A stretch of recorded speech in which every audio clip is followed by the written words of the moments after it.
Yang mulia, waktu yang tersedia bagi kita untuk mencapai target SDGs tahun 2030 tinggal kurang dari 9 tahun.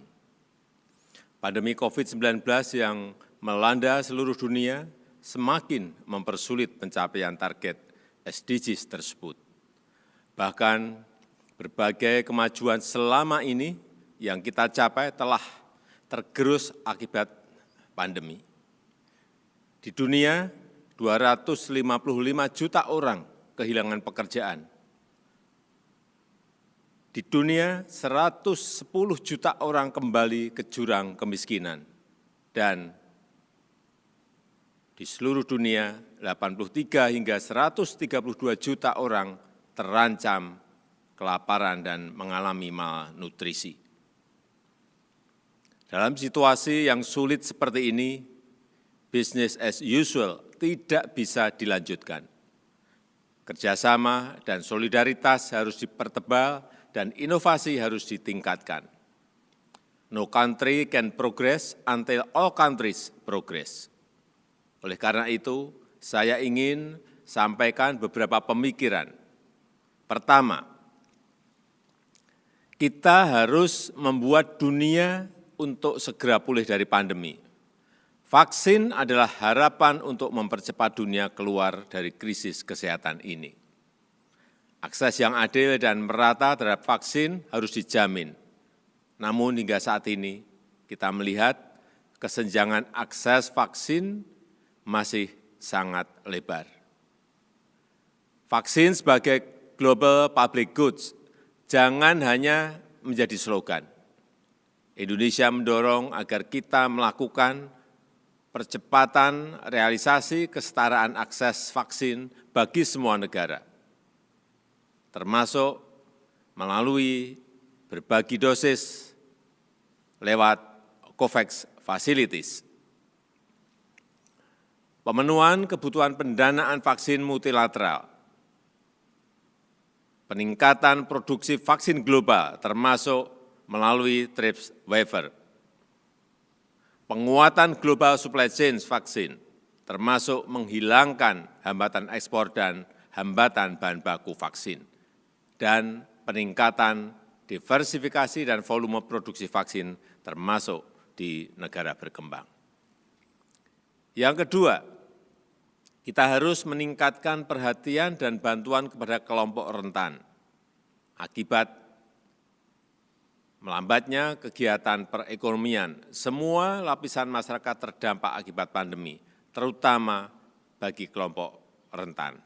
Untuk itu, jaminan dan perlindungan sosial merupakan bagian penting upaya pemulihan dari pandemi. Di Indonesia, kami telah alokasikan 28,5 miliar US dollar untuk bantuan sosial. Tidak kurang dari 9,8 juta unit usaha mikro telah menerima bantuan keberlanjutan usaha. Ketiga, ekonomi dunia harus pulih secara bersama-sama.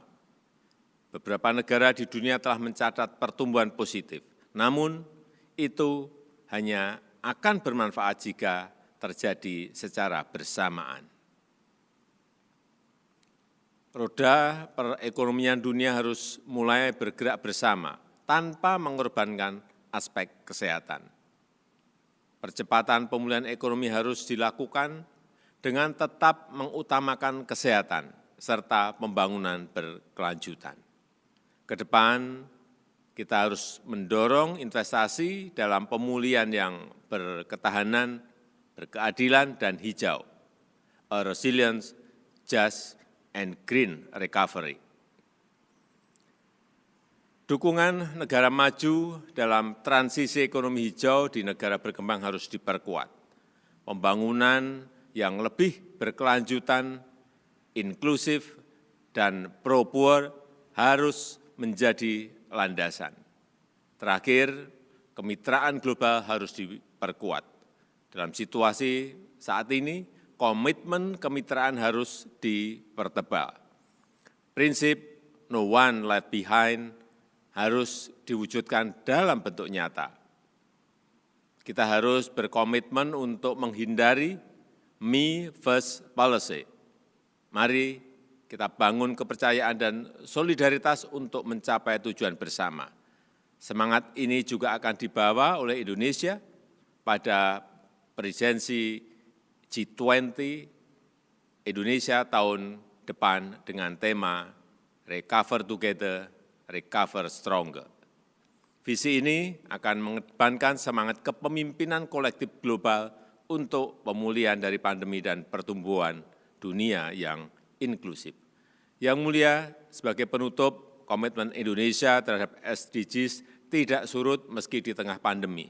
Pada forum ini, kita kembali menyampaikan Voluntary National Review, VNR, yang ketiga atas capaian SDGs. VNR Indonesia diharapkan dapat menjadi masukan bagi dunia untuk pemulihan bersama yang lebih kuat, agar dunia dapat meraih masa depan yang jauh lebih baik. Build forward better. Terima kasih.